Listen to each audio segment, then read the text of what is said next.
Welcome everybody. It's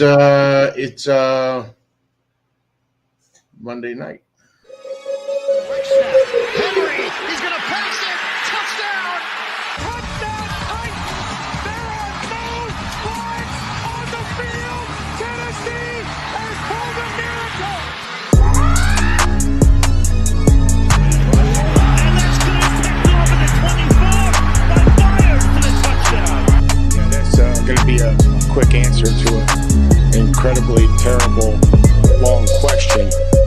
Just continue to stay consistent and focus on improvement.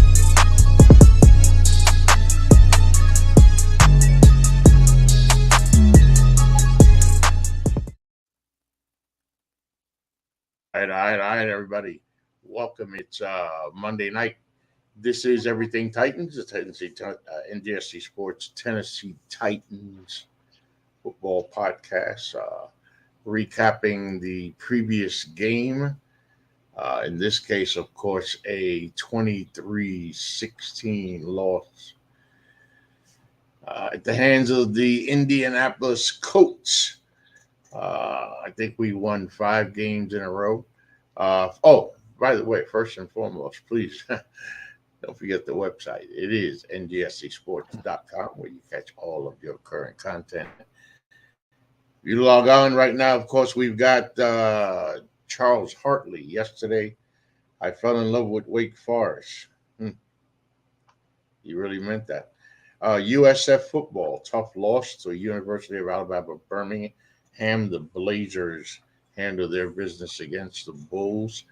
And Chris Lacey gives us the MLB Weekly Digest.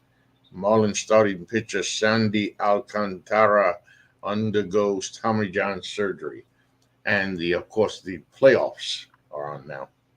Let's not forget the MLB playoffs.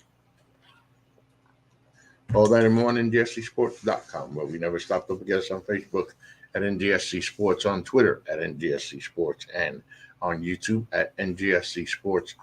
Give us a like and a subscribe on the YouTube page. So, gentlemen, 2-2 before yesterday's game.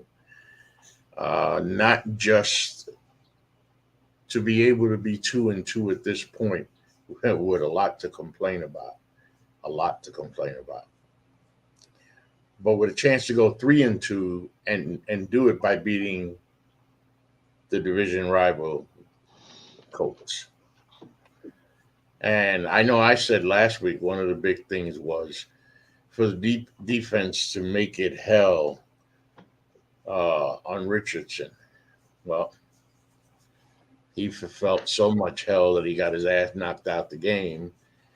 And in came what we should have considered one of the dat dudes from last week, Gardner Minshew. So that dude came in and did what he basically wanted to do. So it was a hard game to watch, but were there positives that came out of it? I think there were. I think there was the positives that came out of it. Of course, the negative is the loss. You can't get away from that. And Antoine, I'm going to go with you first, man. Tough loss to watch, man. Tough loss to watch. What sticks out to you right away?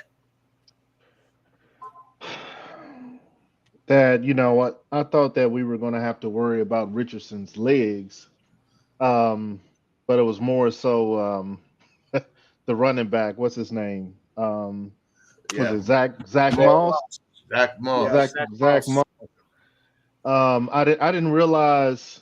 But one, kudos to Richardson because he was carving us up. He was 9 of 12 for 98 yards before his coaching.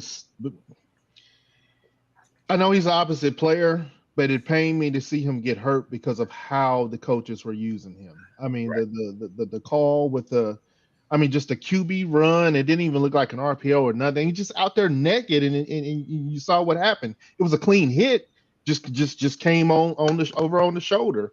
But getting back to what was my thought before that? Zach Moss. Oh, yeah, the running game. He was going. Yeah. Yeah, the running game. I didn't realize that we were going to miss Tier Tart that much in the middle there because we just I think we missed a whole lot more than Tart. did Tier Tart, and then a whole lot more than that.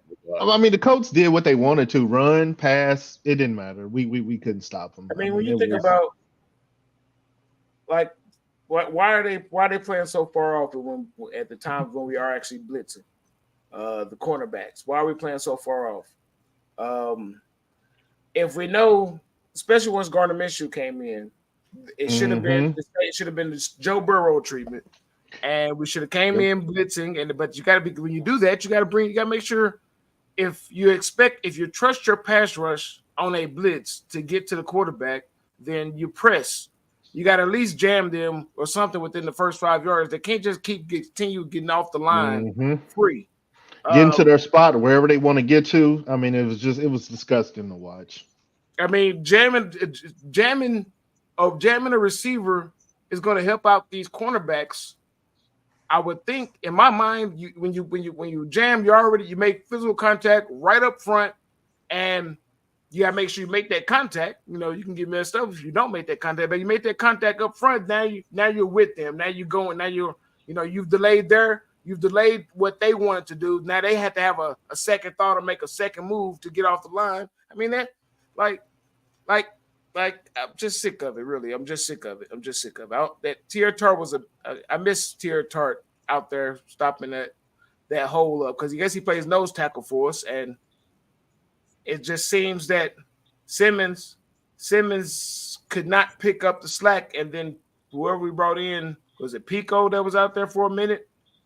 I just wasn't really satisfied with their play, anybody in that middle of that defensive line. Now, I like where you guys went, especially you, Zoe, to the defensive line because,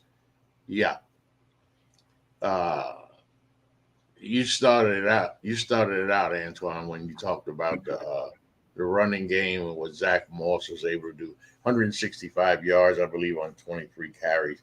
I mean, he was just nonstop. It was just ridiculous to watch him. It was like he was auditioning himself, giving the Colts a message. I know. Jonathan Taylor got that contract, right? Yeah.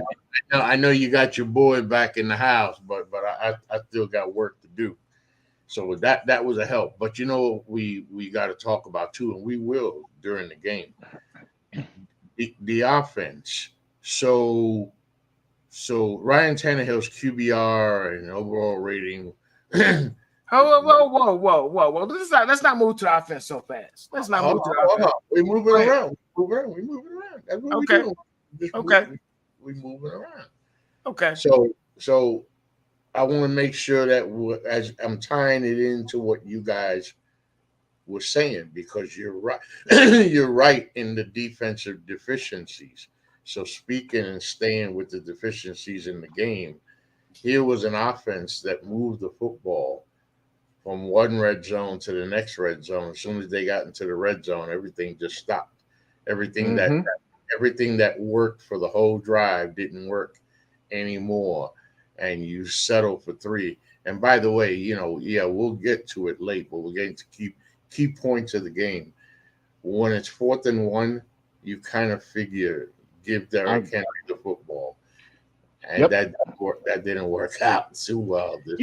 And my issue with that situational call, if you're going on 4th and 1, if the ball everybody knows is going to Derrick Henry, why are you in was that a shotgun run? Well, I mean, I like to go for it. I just didn't like the play call. And then also, why do we never ever run the QB on 4th and 1 up the middle? I mean, then too. There was Henry was just back there naked by himself, no tight ends, no nothing, and obviously there was missed blocks because they looked confused on the play. It was just a lot I didn't. I love going for it. I just didn't like the play call. 1 for 4 in the red zone. 1 for 4 in the red zone. What happened on that play call? I'm looking at it right now. So what happened on that play call? they had to reset.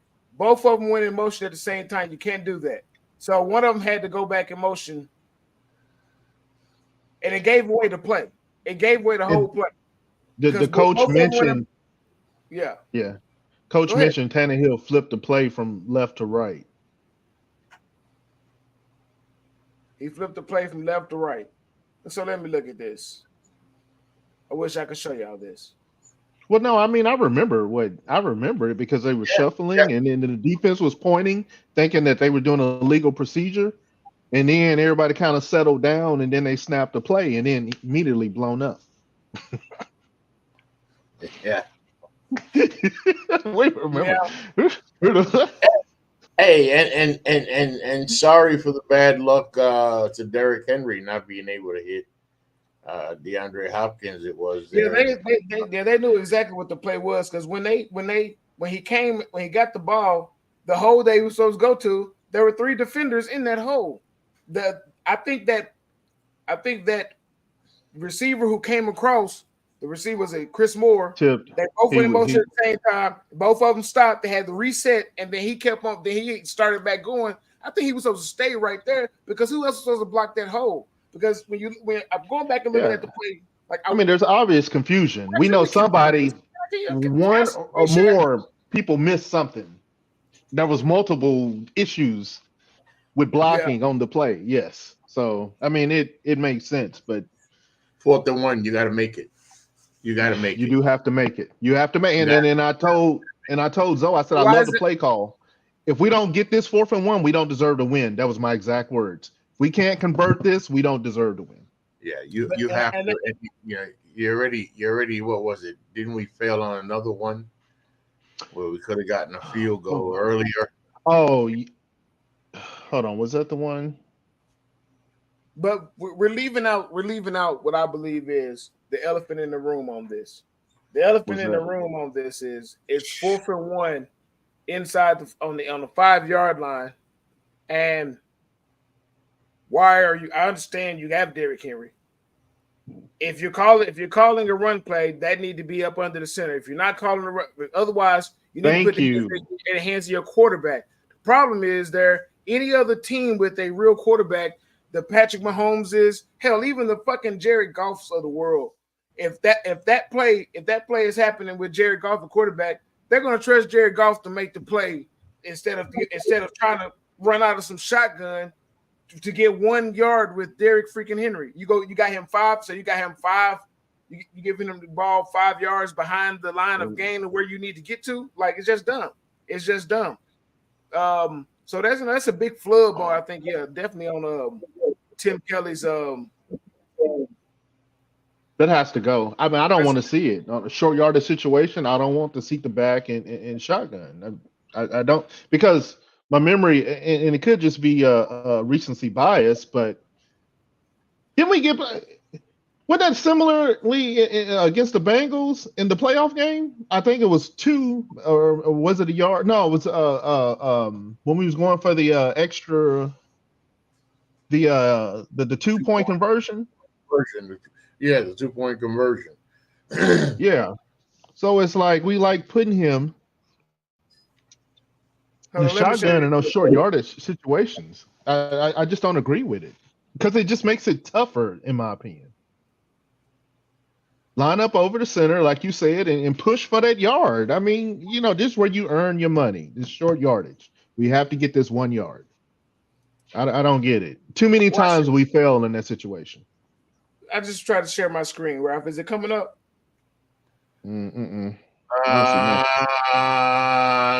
see. There's the sharing. Yeah, there it is. Okay, right there we go. All right, look at this. All right. Here goes the play. They both got in motion at the same time. They had to stop. Look at this hole. Somebody was supposed to be there. Let's run that back. Somebody was it was there for a split second, but it was a major fuck up.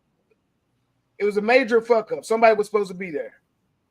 All right. So, but here's the deal. So, had the blocking been perfect, somebody would have been there. But does he still get that yard? Does he get it? But the problem is the shotgun on short in on short yardage situation. That's what, because you're overly complicating it, in my opinion. But you gotta trust your court. You gotta be able to trust your quarterback to when something like that happens. Maybe you call timeout. Maybe you audible something completely different. Maybe you like you got to trust your quarterback. Has to know that play was completely fucked from the moment it gave everything away from the moment they messed up when they was both in motion at the same time. And so the play call, not being able to trust your quarterback in these type of situations, and you think about it, like think about the play that we missed out on a touchdown. Derrick Henry is literally a couple inches short of having just as many touchdown passes this season as our starting fucking quarterback. Do I need to repeat that? Derrick Henry right now has 1 touchdown pass. Our starting quarterback has 2 touchdown passes. 2 touchdown passes, 5 interceptions. Real life. No, I got more. I got more for you. Hold on. I want to show you. I didn't even realize that. But Henry, though, hold on. Let's talk about Henry real quick, though. When he threw that, because I'm like, who the fuck is he throwing to? Because of his motion. I'm like, who is he throwing to? He did. Almost got it. A little shorter, and Hopkins puts his foot down. Hold on. No doubt. What play was that? Henry. That was in our first red. Was it our first? That was our first red zone trip. Because who I also want to talk about before this is over is Chiga Okonkwo. He's disappointing me. Especially the calls as he had this year. Drops. You got the drops, and then two of the possessions. He had penalties. He had 2 in the game. Yeah, he had at least 3. He had another pass interference call, offensive pass interference call this season, I believe. But he's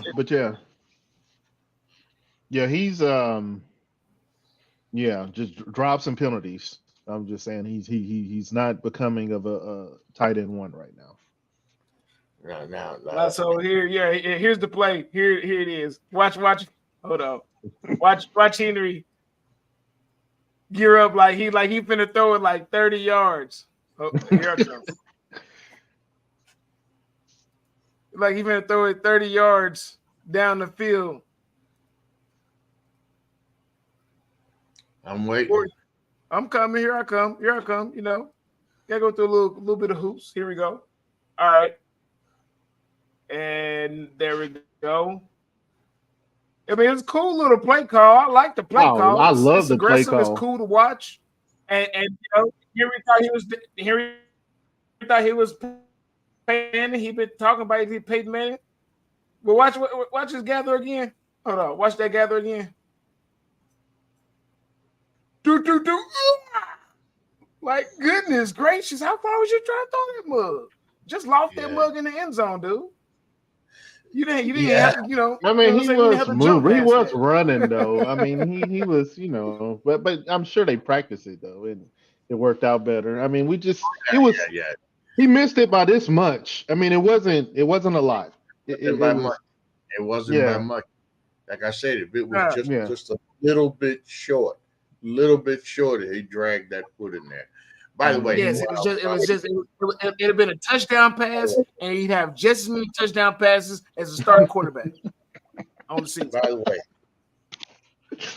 while we going around talking about the deficiencies and what went wrong, I want to make sure we give props all the way around. We don't forget anybody, okay?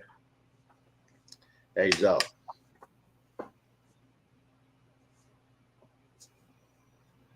Oh boy. Here it comes. You want to talk to me about him or what? His boy, I was wondering. I was thinking about introducing a new segment called "What the fuck are they thinking?" And and call out the most outrageous thing. And I was going to start it off just like this. And since we're at it, I might as well just start off just like this. What the fuck was I thinking? To think that, if you remember show 1, to think that Christian Fulton had a chance, and I pumped them up, and I thought it's like Vrabel was pissed. Vrabel was ready. Vrabel said he can't save his own life in a 3-foot wading pool. Vrabel was flat out asked if he thought about benching him, and Vrabel typically won't answer those type of questions. And he answered the question like, "Yeah, but basically, quote unquote, yeah." It was a thought that run through my mind. We had to talk to him at halftime about the moves. He got beat on the double move. On the double, you got to be in the right. You got to be in the right position. You got to be square up on the receiver when he goes to make that double move, so that if it does occur, it is offensive pass interference. But you got there late, and so the ref thought you got there late, and so then his attitude after the game, full talking about like I thought it was a thought. I didn't think I played that bad. I think it was really just that was like, what world was you living in that you didn't think you played that bad? You was his daddy was clapping back on social media. It was like, hold up, man, hold up. How is this a clap you back? Should be the first one, right? Where's Dean at? What did Dean say? Dean said his mama. His mama don't think he's a top 5 quarterback.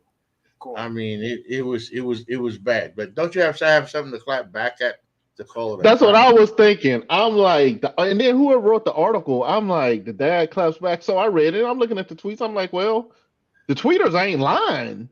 The dad is just, I guess, protecting this. But I wouldn't. It's not clapping back because you have nothing to. You got nothing to clap back about, nothing to defend. I mean, how about telling the truth? You know what? I respect you. I respect you if I hear you say some shit like, my boy was bad out there yesterday. He was pretty bad. He played bad. Yeah. He sucked. He missed his assignment. Because let me tell you something about your son, sir. The boy was bad yesterday. He missed assignment after assignment.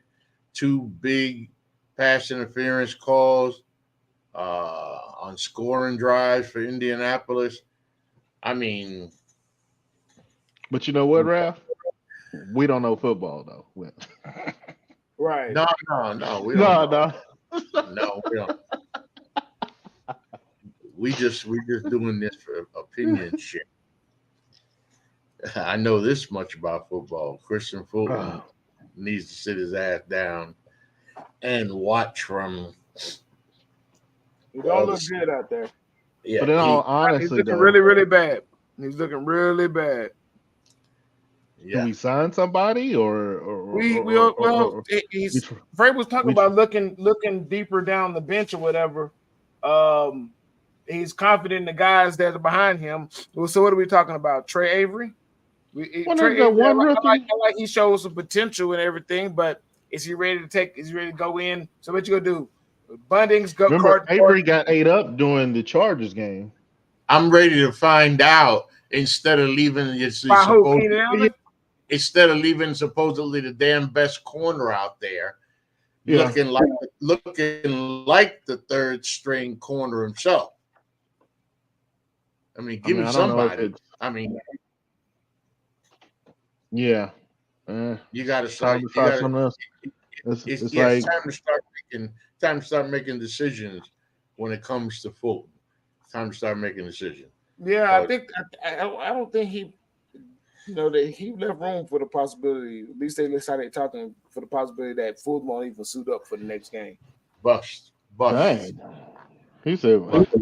So hey, how about we got that cornerback that we brought in from the Bears, Vildor or something like that.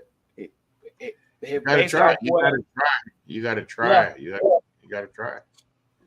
Because it ain't working with your boy, man. It just ain't working with your boy. We're about a third of the way into the NFL schedule. And I wonder if either one of you would have told me if I asked you.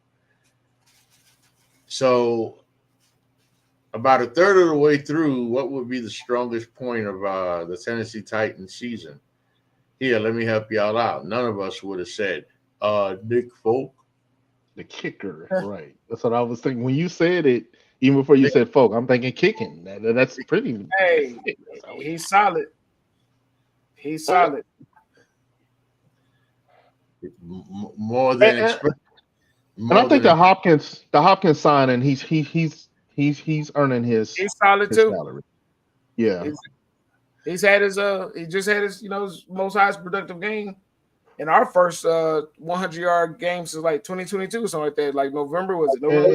Something like that. Every catch is a first down with him. Every catch, it's like it's chain moving the chains. He's been nice too. But to get to Rap's point, because the kicking was so bad, or kicking situation has been so bad for the past few years. Yeah, I mean, who would have predicted Nick Folk, right? Yeah, who would have predicted Nick Folk? Nobody. Being our quarter season MVP right now. And then, of course, nobody would have predicted him to be his MVP or nothing like. Just y'all have to forgive him. Whoever's watching. Go Braves, baby! Go Braves! Fuck them Phillies.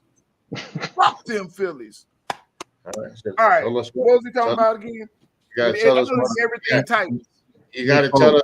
You gotta tell us what happened, man. If we're gonna go that far. Oh, okay. We up. The Braves are up 5-4 on Phillies after Austin Riley smacks a 2-run jack. Okay. Yes. Okay. In the bottom of the 8th inning. All right. There we go. On 2 outs. So we talked about in the beginning of the year. No. But what I was saying about Folk. Hold on. So Folk was. It's not to say he was going to be our MVP, because you expected that if you're going to think that he's going to be our MVP, then you must be expecting to go 1-16. But I was preaching. I was saying that. I thought he was going to be real solid. Once we signed him, I was no longer worried about our kicking game. I was not worried. I personally was not. So, that's one positive we got there. What was you going to go on to, Ralph? Because I want to get. What I want to get to. There's some good to talk about with the offense, but it's some good. Just go ahead. Right. Go ahead. Roll with it. That's what we're doing. Roll with it. So I was listening to another podcast on A to Z Sports, and they made the statement, and I really felt this. I felt this way too, and just didn't really put it into words. But it's almost as if, even though we're not scoring points, our offense still looks better. The Titans' offense still looks better somehow than it did last year.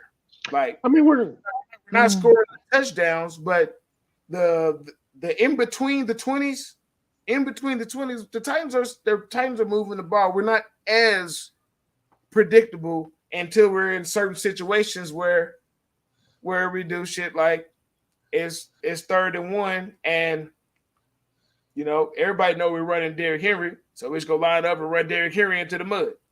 Like we still do stupid stuff like that, or try to run Derrick Henry out of a shotgun, as you were saying, Hudson, on 4th and 1, causing us not to have any points scored. Like, we gotta put points on the board, but there are windows out there, the passing windows that are being hit. There are passes that have been completed. There is ball movement down the field.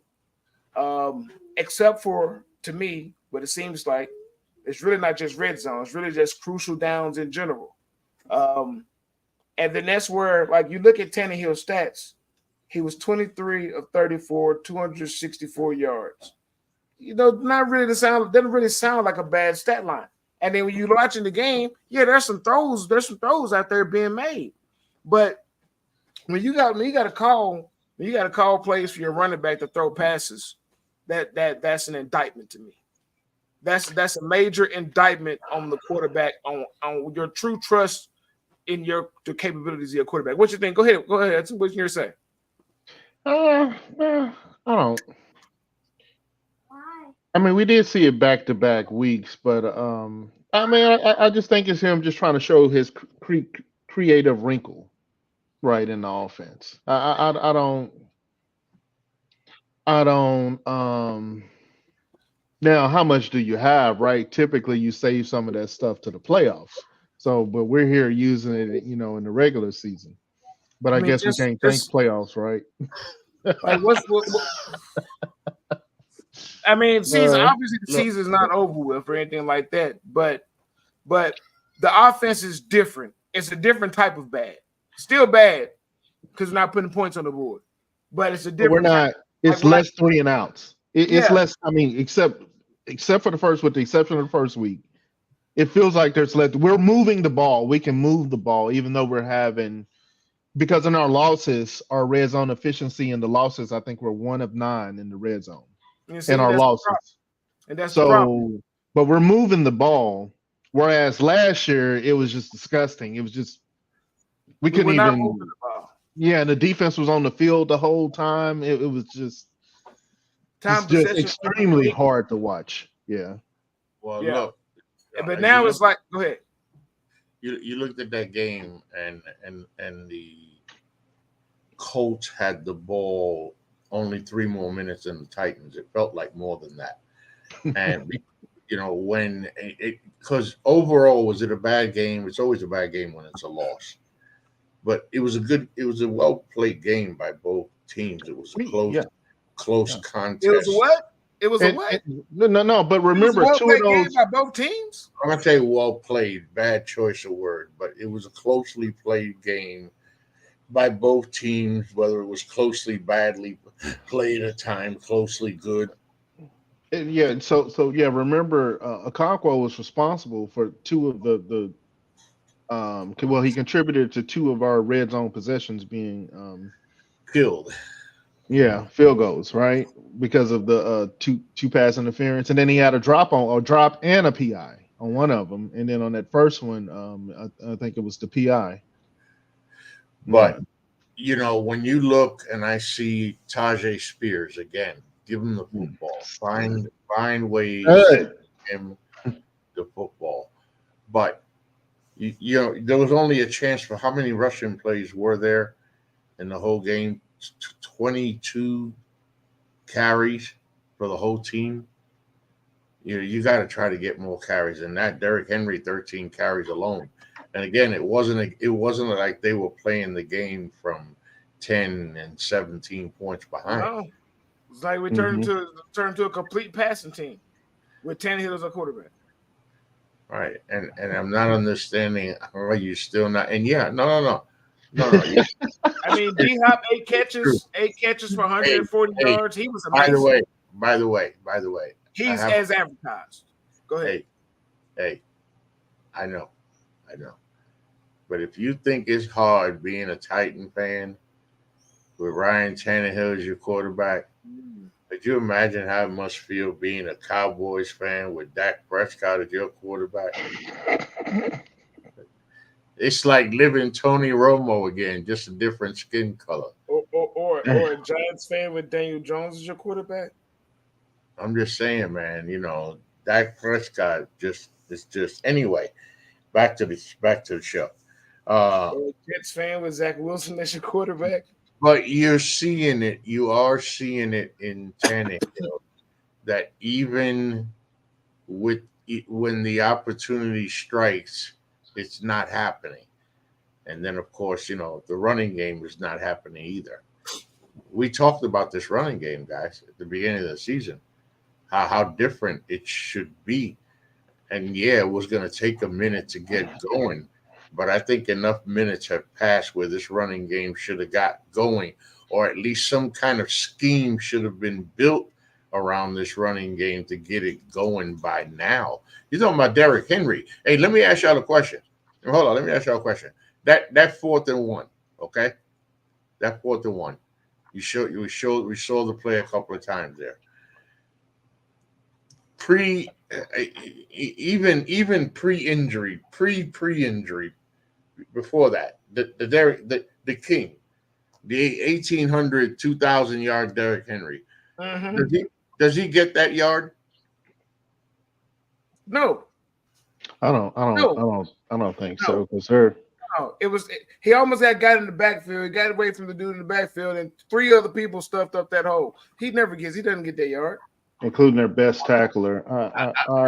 I'm talking about 2-3 years ago. Does he get that yard? No. Not in that same play, the way that it happened. That play call, no. I don't think so either. All right. The issue was the quarterback. The quarterback, okay, if you're going to be the starting quarterback of a team, you got as much experience as someone like Tannehill. Now keep going back, keep saying the same fucking thing over again every week. Like I feel like a broken record. You got this type of experience. At some point in time, you got to make the call yourself.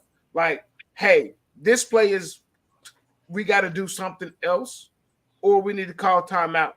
Or we need to the coach could also call the timeout, but yeah. Yeah. The coach could also call timeout. Ralph, thinking about what you said, maybe that prime Derrick Henry gets it, but if he doesn't do the cut, because when he hit the hole, then he slid right. Y'all want to bring it back up? Looked like, so if a prime Henry kept his momentum, he could have dragged a person or two for the 1 yard, for the 3 feet. That's what I'm thinking. Because it looked like he was close enough when he was cut stopped. though. But he did. Yeah, he did. You getting that up, Zoe? I'm trying to get back to it. Yeah, well, we're talking about, and I think part of the run, because where we on run, I'll talk while you're bringing it up. It's just the run blocking this year. I mean, it could be, by design, but with them picking offensive linemen that hope that, they were looking for better pass blocking than run blocking, but with that, the run blocking has just been, we didn't expect it to be atrocious or non-existent some games, right? All right, so I'm gonna move this on up. Trying to find some grades. I'm trying to run block. Move this on up right here. No. You right. You all right, hold on, here it comes. I have the play up. All right, we'll move this right here. They're coming in motion. Pause. Play. The hole kind of look like it's there. They're looking over at the sideline. We're gonna move it on a little bit further. And he keeps on going. He almost got in the backfield and was three other ones right there. He was not getting that. Not even prime Derrick Henry. No. He was not getting that. He was not getting that. Yeah, because he got hit, and that's what pushed him. He would have had to run. He got pushed sideways. That straight out that end. Yeah. Yeah, no, he wasn't. Yes. No. Yeah, so. Yeah. No, that wasn't happening. I want to finish what I was saying here. Yeah, you were right, Antoine, by the way, because he got 3.3 yards a rush, and Spears 2.5. I mean, so that blocking, I think. Right. Our run blocking has been terrible this year. Yeah, run blocking was pretty bad. It's a reaction. It's a reaction. Just like with the presidential elections. They hate the Democrats, they go Republican. They hate the Republicans, they go Democrat. Just a reaction. we gave up too many sacks last year. We went for pass blocking. Now we got soft ass sacks and got the court and got the QB1 hurt. Yeah. So I think you need to go for more well balanced. I want to take y'all. I want to take y'all on a little journey real quick.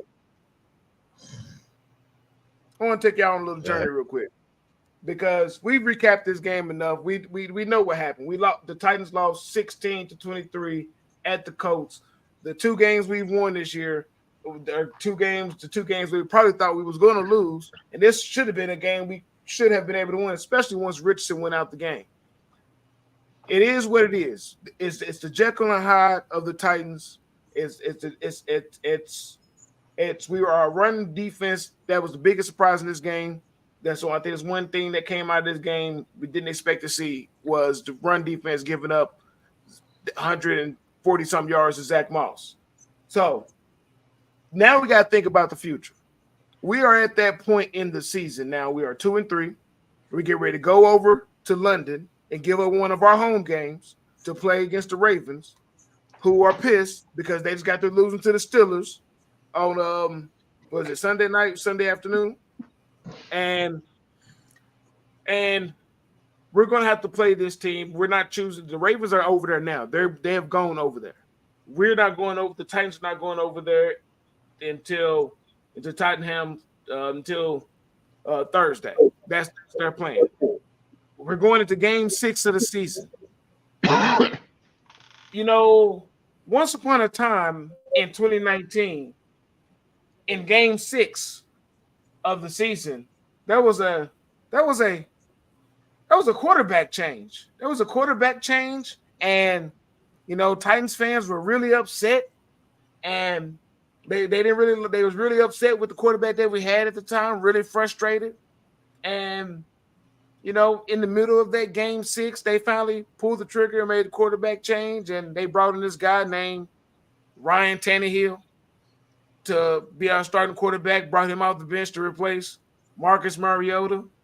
Then Tannehill went up, took over the Titans. We went on a nice little run at the end of the season, finished off in the AFC championship game, much to everybody's surprise. It was nice, wonderful times. We thought at that time we were at the beginning of something, that we were beginning an era of a window of being able to get back to the Super Bowl. John Robinson out here, he just really destroyed that with almost every move he made. You go back to the Panda Bear, Isaiah Wilson. You got the Caleb Farley. You got the AJ Brown trade. But Tannehill is supposed to have been the main. He's the main center stone piece that they felt real good about up until last year, I guess, right? So in 2019, let me tell you what the stats were for Marcus Mariota at the time he got benched. All right, finally. It took you 4 minutes to get to this, but okay. You gotta set the stage. You gotta set the stage. You know what I'm saying? So now we're looking at these stats. These stats line here. Marcus Mariota, thanks for throwing me off. Trick. Wet trick. Anyway, Mariota had thrown for 1,203 yards, 7 touchdown passes, 2 interceptions. He had a 60% completion percentage, 59. He had been sacked 25 times. The biggest problem that we had with with Mariota that year, you see how I just got those names mixed up like that? Third down plays in the red zone, plays that matter. How did he perform? When the game when it didn't matter, he was also scared to pull the trigger. Sound familiar? Plays that matter, third down, red zone, scared to pull the trigger, seeing some ghosts, a little bit of shell shock. Any of that sound familiar to you right now? Now let me read you Ryan Tannehill stats right now this season. And they read like this. Through 5 games, okay. Through 5 games, they were going into the 6th game. Remember, Mariota, in that 6th game, he only threw for 63 yards, and he had 2 of those interceptions. His 2 interceptions occurred in that game that he got pulled in. He didn't have any. Before that, he was 7 touchdowns, 0 interceptions. Now let's look at Ryan Tannehill. And look at what Ryan Tannehill is right now after 5 games, going into this game number 6. Ryan Tannehill has 1,052 yards passing. He's passing 63%. He has 2 touchdown passes, 5 interceptions. He has a 75.8 quarterback passer rating. Mariota had, at that time, a 92.3. Ryan Tannehill is worse. You can argue that Ryan Tannehill is worse than Mariota was when they pulled the trigger on benching him. This team is heading towards, if we don't go over to London and find a way to beat Baltimore on the road, which basically on the road or neutral ground, we're looking at 2-4. How much longer are they going to ride this experiment out? We're 5 games in. You have 2 touchdown passes. Your running back has half as many touchdown passes as your quarterback. How long? You know what? I guess we're going to find out because I don't. I know again it's recency, but this team that just played is not beating the Ravens either. That's not the team that played like this. This version of this team cannot beat the Ravens. To add to that 1,200 yards that Mariota had passing at that time, he also had 129 yards rushing on the season at that time. So Tannehill has 12 carries for 40 yards. So what you're saying, he contributed way more than Tannehill has and got benched. Yeah. No, that's a nice comparison. I hadn't thought to look back and do that comparison. The only difference between Tannehill and Mariota at this moment in time is Mariota had the unfortunate circumstance of having Tannehill sit behind him. Tannehill has the fortunate circumstance of having a second-year quarterback who had a really bad first year, who really made some strides in offseason. Then you have a rookie coming out of Kentucky, Will Levis. You have Malik Willis and Will Levis. Those are the options. He's fortunate to even be in this situation. Otherwise, any other team would have yanked his ass already. Or he might have been yanked if there was a veteran backup behind him already. And then Yeah. Who knows? Who knows? Because you just laid out the stats and a similar situation and circumstance. Now, let's try to remember there were 2 different quarterbacks now. You're talking about Mariota, a young quarterback who still hadn't proven shit. And Tannehill, who already is at least a seasoned NFL quarterback, although on the other side of yesterday. And you know, he took us to the AFC championship game, you know, which was, I mean, you know, so they're gonna give him a more opportunity, right, to fail. So if we're 2-4 going into the bye, are we starting Ryan Tannehill coming out? Yes, I think they will too. What? No, I'm not saying I agree with it, but I'm agreeing with Rep. This coaching staff, they trust Tannehill because Tannehill gives you the best opportunity to win. You know what's going to happen if Vrabel makes that decision. Vrabel is putting his job on the line. Vrabel would be smarter to come out of that bye if that circumstance happens. Vrabel will be smarter to come out of that bye with one of his rookie quarterbacks. Then if the season goes downhill, he can have the conversation around, hey, we had to see what we had in these guys. We already saw we had our Tannehill. But if you want to ride out, you want to ride Tannehill to the point of not being able to see what you have behind him if the season continues down this path. So we really need to see what happens when we go to play the Ravens. Right. But you're talking about two different times there. One after the Ravens, 2 later on. Later on, yeah. You lose to the Ravens, he loses a couple of more. Then number 1, the season's done. But here's my point. My problem with that is after the Ravens game is the bye. After the Ravens game is the bye. That's the time to make a change. Right. That's the best time to make a change. But the separation between Tannehill and Malik Willis is still too great. Is it? I'm just telling you. You take an overall body, Malik Willis ain't shown you anything yet except glimpses. Tannehill earned his spot. I'm just saying that's how the NFL. It's how it works. He earned his spot. What, last year he earned his spot? The man's a veteran. The man's a veteran NFL quarterback who's earned the right to have his spot that he has right now. Okay, And so you talk about 13 touchdown passes, 6 interceptions, 2,500 yards last year. No. If you want to pull up stats, No. I earned it.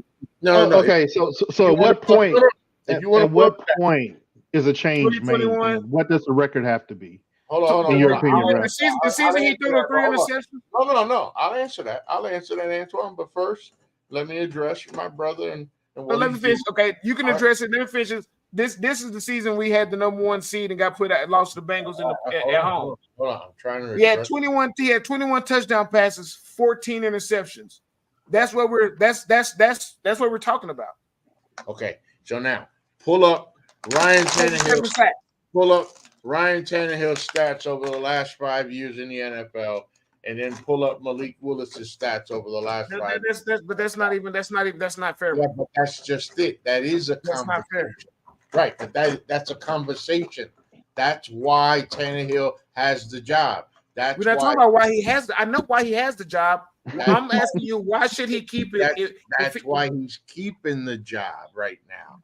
Then Vrabel's going to lose his job. He's a trusted veteran. Vrabel's going to lose his job. Yeah. Who trusts him? How? They don't even trust him. You can tell by the play calling they don't trust him. Yeah, they're calling passes. They're calling passes for the running back to throw touchdown passes. Let me help you out here, bro. You are talking like a fan. So what Antoine and I are doing is going in between fandom and show hosts. We don't like it. Hey, we don't like. Hold on. We don't like it either. But that's the way it works. I would love to see Malik Willis. I would. At this point, if they can't go to London and beat the Ravens and come back with a victory, going into the bye, that needs to be talked about. That needs to be talked about over there at St. Thomas Sports Park. That needs to be a discussion on whether or not we're going to keep going down this route. Because I'm telling you one thing, it's only a matter of time before the players start to turn. Before, like Jeffrey Simmons and some of these other defensive players have already started to make certain remarks and certain comments and with certain tones and connotations that they're gonna have a Robert Salah situation where the defensive players flat out was like, "Hey, we're sorry to trust you. You putting all your faith in Zach Wilson like this." But like my thing is not now. Tannehill, just like Mariota, got his chance. He got his chance to go over and see if you can right this ship. Otherwise, it might be time. If we can't right this ship and get this win over there and get back to 500, we're coming back 2-4. Only thing that works in the Titans' favor is their schedule after the Ravens, and which is their schedule after the Ravens game is coming up. If it will come up. Sometimes right. So while he's doing that, Raph, what realistically, I guess thinking about what the Titans coaches will do, what would our record have to be to see one of the young guys? Well, first and foremost is where's everybody else's record? What that means is where are the Titans at in the AFC South race first? Then, of course, you look at where they are in the NFL playoff race. Because the NFL is one of the few places that you could, have a real bad record and still win your division and make the damn playoffs when you shouldn't have no right making the playoffs. Is that what we're playing for? No, it's not about what we're playing for. It's too early to talk about what we're playing for. It's to look at it the way it is. So the Titans find themselves 2-3, more than likely, guys, we can say 2-4 going into the bye week. Okay. All right. And you said what comes behind that, Joe? Did you get so after that, after the bye week, we get the Falcons, we get the Steelers, we got Bucks. Bucks seem to be better than we expected. Steelers are like a team that can beat us right now. A couple of winnable games, let's not go too far. A couple of winnable games there. So that's the next. That's the next month ahead. So that's when you start to look and see, because Antoine, The Bucks, Jaguars, yes. again, Those are the next 4 games. the separation from Tannehill to Willis is too big. It's too great. It's too wide.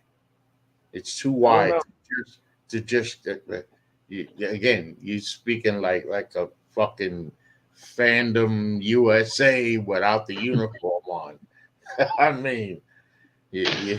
So basically, so your answer is when the Titans can no longer win the division or at what point they can no longer reach the playoff. Once they can't compete anymore, Yeah, then we'll see the change. Then that's it. That's all you can do, and not because I don't want to see it that way. I'd like to see it happen sooner than that. But that's the way. You know what happens? You know what happens to coaches who takes the wait and see approach? The wait and see approach. Coaches who take the wait and see approach get fired. You know whose job is more secure. You know whose job is more secure than Ryan Tannehill's? Mike Vrabel. Yes, he go put his job on. He go be on the hot seat next year. I ain't gonna say we get fired after the season, but he go put himself on the hot seat next year if he ride the shit out with Tannehill at 8 and 9. I would like to see the young guy, and I'm gonna give my reasons, or the young guys. I don't whether it's Malik or Levis. We need one of them to hit, and that's why. Okay, look at Houston. C.J. Stroud balling. Anthony Richardson looks legit. If the coaches stop using him stupidly, like stop using him as a runner, right? Just stop it. I mean, I'm not saying you can't design runs, but just be smart about how you do it. So, what's his name? Trevor Lawrence. What year is he? What year is he in? Third. This is the 3rd year. So, all of those 3 franchises in AFC South have their quarterback. We're a question mark right now, which would help if we play one of these youngsters early this year, because our team, let's be honest, even if we make it to the playoffs, I see us one and done. I don't think we're a contender, and as such, you see what the young guys have, because that lets you know what you need to do for next year, a draft or otherwise. Those are my thoughts. And you can say this all you want about Malik's play and how far the gap is between the two of them. And my response is in part just me really being disgusted by what I'm being saying. But when you really go back and look at it, and you go back and look at last year, Malik looked really bad. He looked really bad. He was supposed to look really bad with really bad receivers, a really bad offensive line, and a really bad play caller. Yep. And yet somehow it was a drop pass away from beating Kansas City. And on top of all that, he's not broken. He's not broken. I mean, right now. So my point behind that is even with Will Levis, with what Ryan Tannehill's giving us right now, maybe one of these young guys with the ability to have they're gonna make some mistakes, but they might make some plays. They might make some plays with their legs too. You're seeing what's happening around the league, to Antoine's point, with some of these rookie quarterbacks playing their way into learning how to play the game. All right. With what Tannehill's giving us right now, I feel like we can be just as competitive with either one of our backup quarterbacks right now, and with what he's giving us right now, just as competitive as we currently are. I mean, yeah. I mean, look at. Okay, look, Antoine. Here, let me. 2 things I'm gonna do here. All right. I'm gonna add to your question, to my answer to your question. Oh yeah. All right. Go ahead and throw Malik Willis in once there's a blowout. You got a blowout game where we're being blown out, or we're the ones blowing them out. Well, get them out. Give them enough time instead of just giving them the last. I thought he should have got in a little earlier than he did. He only got in for the last couple snaps of the Cleveland game. I thought he should have been in the 4th quarter. Right. Yes. At the beginning of the fourth. That game was over. That game was over. Now we You know why they didn't take him out? Because they were trying to give Tannehill a chance to find some type of rhythm. Hold on. No. We're gonna do it. We're gonna go Zoe's. No, we're gonna go Zoe's right here. So what we did earlier, Antoine, we got something good. That's why I changed up the thing to the ticker to quarterback change. So what we were talking about earlier was the sensible, what made sense as far as the football team is concerned. So I'm gonna ask you, Zoe. So if you had it your way, Okay. you're saying, let's say we have a bad game like we anticipate against the Ravens, and Ryan Tannehill shows out again, and I mean shows out again, not in a good way. You're saying let's go into the bye week and come back from the bye week at 2-4 and make a change. If Tannehill looks that bad, yes. If Tannehill plays, if he can get a touchdown pass, if he can make the game competitive, and he can actually get some points in the end zone and actually score, but we still somehow lose to the Ravens, then I can take that and go ahead and continue to roll with Tannehill. But if we can't if we go out here on the road, on neutral turf, on neutral ground, and we can't put any points in the end zone, it's as if he doesn't even. It's like he doesn't even throw to the end zone. When you think about the games we've watched, he doesn't even throw it to the end zone inside the red zone. Seems like it's always short of the red zone, trying to get somebody to run in, or he throws out or he overthrows out the back of the end zone. Like that's what we've been seeing. So here's my next question to you then. So the change is made. All right. Mm-hmm. God damn it. Your boy GM, instead of calling Vrabel, he called you and said, fuck it. I'm going with Sports Gonzo and I'm making a change. How long is Malik Willis's chain? Malik Willis's chain is going to be as long as his play determines. Like, he's in a make or break too. He has to show that he can build on his progress in the offseason and in training camp and whatever he learned from the preseason. He's going to have to show that he can come in, not only run the offense to get everybody in the right position. He's going to actually have to make some plays. He's going to have to make some right reads that show that you can be comfortable, and we're going to have to be competitive and win some games. Now, you're going out there, if Malik looks anything like what Malik looked like last year, that leash can't be very long at all, and it's time to give Levis in there. Like now, don't get me wrong. I love Malik. I didn't really want Will Levis, but hey, he's our back. He's our So you're saying transition from away from Tannehill to Malik, trade him, and then transition from Malik to Will Levis. Now hold on. If that happens to go that way, no, but right. Here's what I'm saying. Like if we can be as competitive or more with one of those other two quarterbacks, I mean, because it's not like Tannehill putting the ball in the end zone. So that's somebody like the Jets might take a flyer on him. Maybe we can get a late draft pick back if we trade him before the trade deadline. And so that's another thing. Like I'm thinking not just as a fan, but I know it sounds like I'm just being a dumb fan, but when I put my GM hat on, a GM has to look at what the team for what it is, and he also has to think about the future. He has to think about the now and the future, short term and long term thinking. That needs to be a practice of everybody, really, and Vrabel cannot get so stuck on. I understand he wants to win now, but winning now doesn't look unless Tannehill turns it around, it can show more and show that he can actually put the ball in the end zone, throw the ball to the end zone, make the right plays in critical downs, third down, red zone. Unless you can show that and we can start winning some games, the best time to make the change is when you got 2 weeks to prep the quarterback. Okay, but here's the other side of the logic.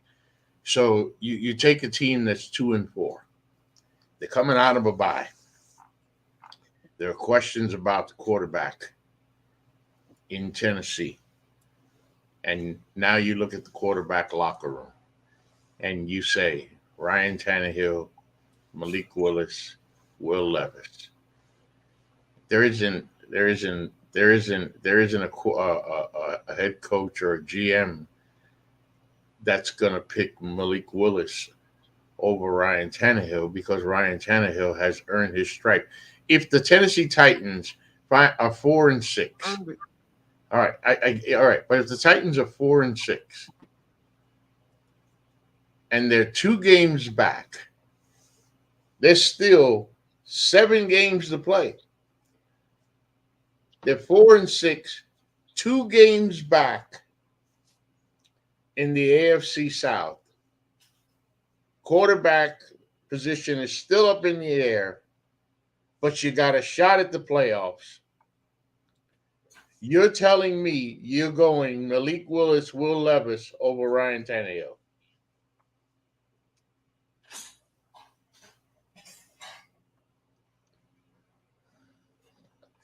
Here's where I've come to. Here's what I've come to as a Titans fan, and there are a lot of Titans fans that feel this way. We're not winning the Super Bowl.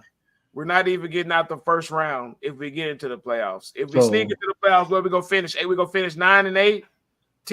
We're gonna finish 9-8, 10-7. Sneak into the playoffs. Stick with the plan. Get the young cats some experience. Go ahead and get beat again. Now, guess what? Now we're drafting 17th, 18th. We still don't know what we got in our 2 quarterbacks for the future.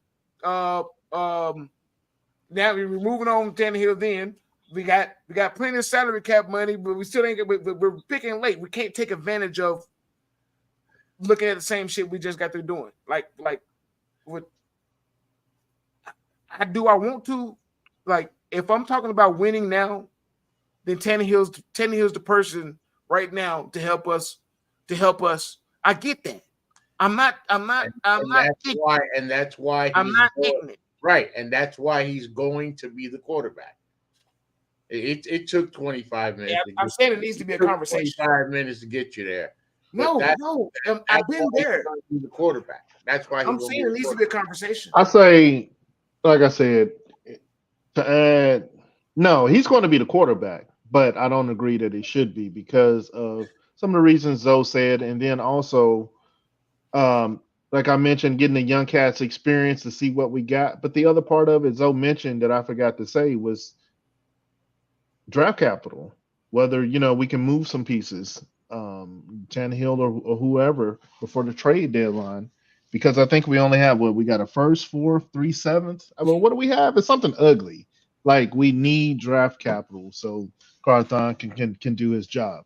No, I don't believe that this team will win the Super Bowl. This is not a Super Bowl team to me. I get things can change. Now, by chance, injuries can happen to other teams, whatever, and then all of a sudden, we're a favorite somehow. But I just to me that's highly improbable.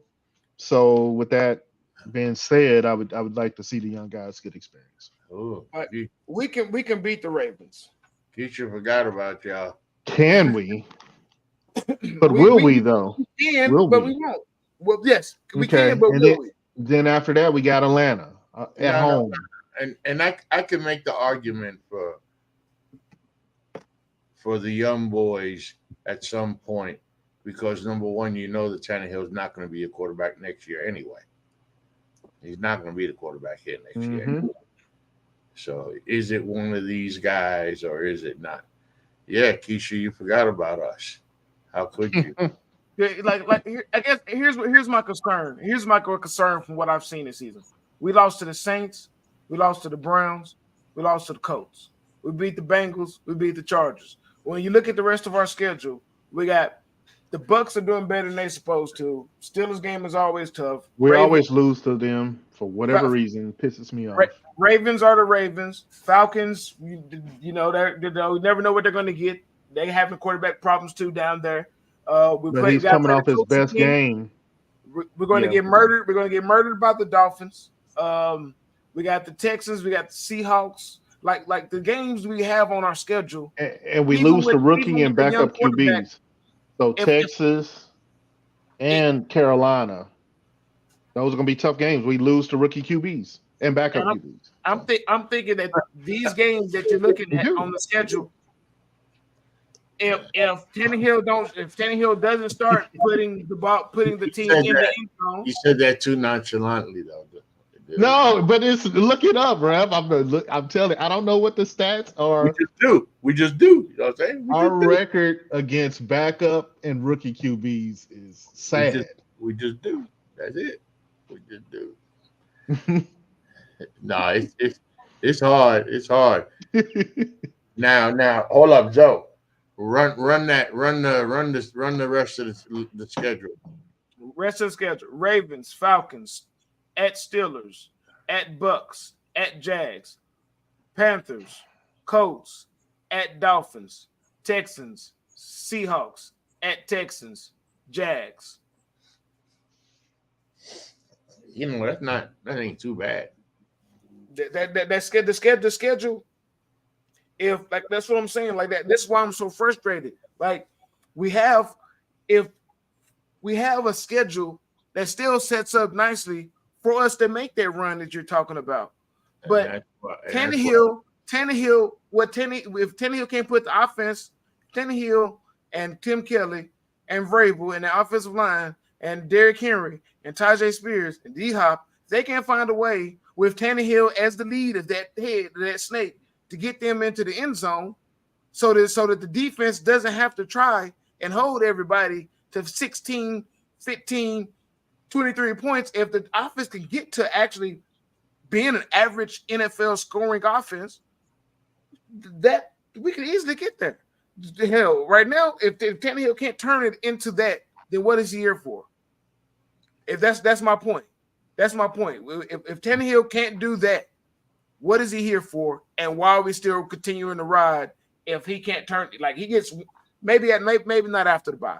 Maybe give him 2 more games after that. If we go, maybe, but what? Now we're 2-4. If we beat the Ravens 2-4, we'll say we lose the Ravens 2-4. We say we beat the Falcons 3-4.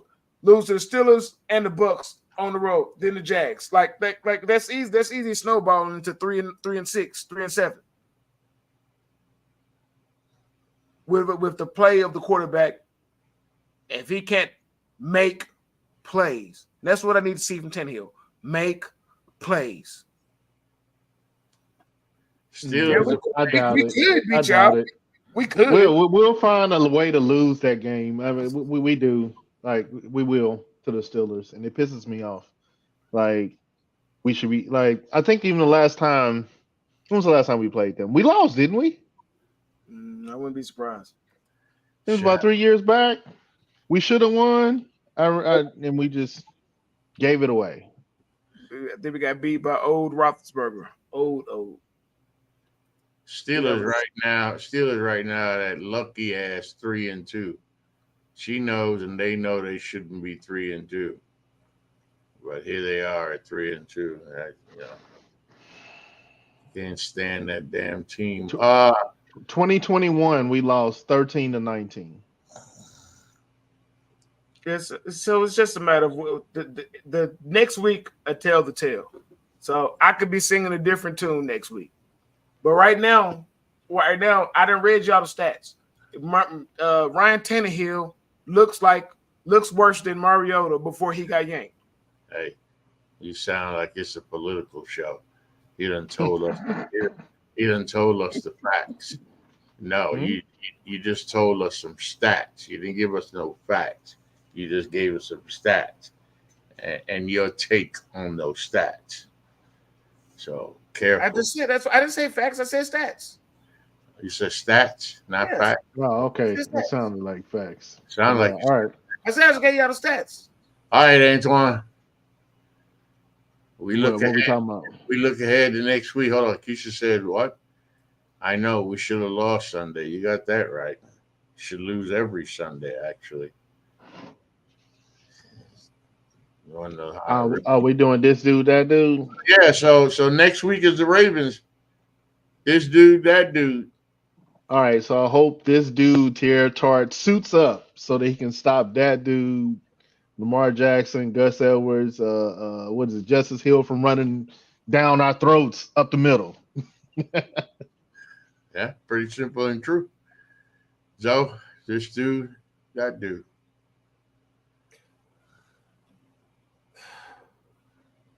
I don't know. You go.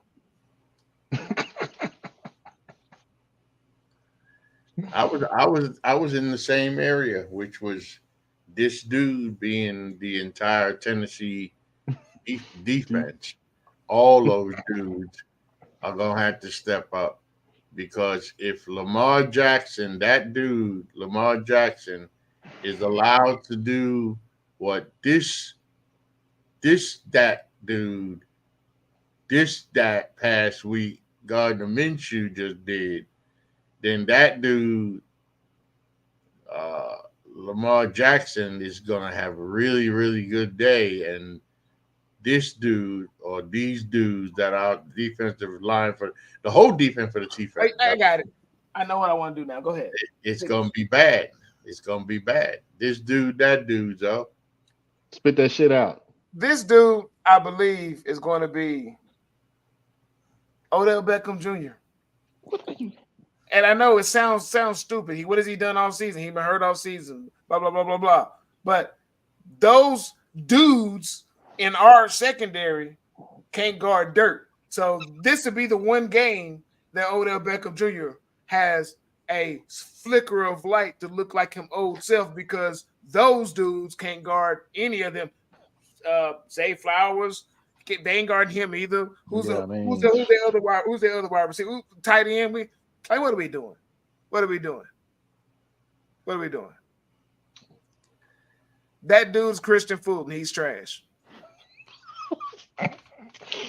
Yo, that boy right there, boy, I swear. This dude, Nick Folk, needs to keep on kicking that leather. So that over under 4 field goals. We need 21 points out of you, Nick Folk. That's 8 field goals, baby. See, Bailey agreed. That's an over 4 field goals is what you're saying. Okay. Agree. Okay. Over under on Nick Folk extra points. 2. Over or under 2 extra points for Nick Folk. Unfortunately, I'm about to go under, dog. I gotta go under. I hate to do it, but I gotta go under. You got to go under. Okay. Under 2, baby. How about this one? Who are you starting in fantasy off the Titans besides Nick Folk? Maybe Tajay Spears, and I got him on my bench, and I'm thinking about I might thrust him in just to. Derrick Henry. I don't know if you got him, but I don't have Henry though. D-Hop. Malik Willis.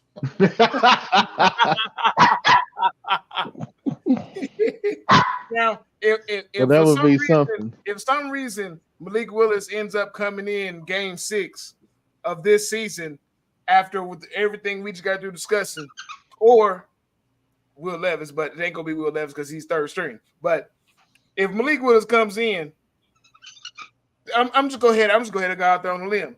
Titans gonna be in the AFC Championship again. We're gonna repeat history. We're gonna repeat. Big words. For it to happen in game 6 again, under everything I just got through laying out, if that actually happened, then I'm a soothsayer, and I'm gonna say that now, just in case it does happen, the soothsayerness will put us in the AFC Championship too. Give it to me, mama. Give it to me. That's a good one right there. Call your shot. No, right? Yeah, he called it. All right. He We'll the one see. brought up Malik Willis. He the one brought up Malik Willis in this game. I wasn't talking about Yankee Tannehill this game. Oh, this game 6, huh? But it is game 6. This is when Mariota got yanked. All right, Cousin Twan, final thoughts. We're just gonna have to, obviously. I mean, this isn't rocket science. We just got to be better across the board. Just better. Well, defense wise, everything, line, tackling, secondary play, right? And line, just everybody. Offense, we got to be better with the run blocking and Chig, man. What and penalties. We stop the offensive penalties, and Chig's got to catch the ball when it's thrown at him. You tight end 1, son. Yeah, Chig definitely got to catch the damn ball. Woo, Lord, he got to catch it. Joe, final thoughts. The defense has got to show up. They cannot have a repeat performance like that we just got through having. We need Tierra Tart back on the field. We need to get Christian Fulton off of the field. Shane Bowen needs to figure something out quickly. He needs to understand his unit. He needs to stop having these cornerbacks 10 yards off the damn fucking receivers, especially in blitzing situations. Third and medium situations, you're giving them the first down. Like you just go. Like all they're saying is like, hey, you got a free run to the marker, get to the marker and turn around. Yeah. They're not bumping it. Like, it's my final thought. My final thought is I really wish that Shane Bowen had gotten one of them coaching jobs on one of those 2 or 3 interviews he went on, so we could have kept Jim Schwartz here to be our defensive coordinator. Because right now, it's looking like Bowen is missing having Jim Schwartz. That situational awareness play calling is where I believe he's missing Jim Schwartz. And no offense, no knock on Brad. No, Brad used to be a former defensive coordinator, but he's a leader of men. I ain't gonna call him a defensive coach because he's only did that for a short amount of time. He's a leader of men type coach. So I don't know what he can do in that area. That's how I feel. My final thoughts are short and sweet. Got to turn those 3s into 6s. Got to turn those 3s into 6s. I mean, it's too much. This red zone offense is suffering. When you're able to get to, it's one thing if you can't get there, but the Titans are getting to the red zone. They're just not converting.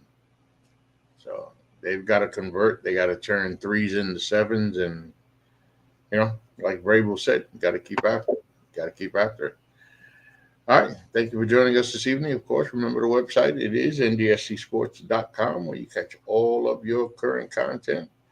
Always remember us on Facebook at NGSC Sports, on Twitter at NGSC Sports, on YouTube at NGSC Sports. Please like and subscribe. And remember, around this country, we only say one thing, right, Joe? Tighten up. Tighten up. Tighten up. tighten up.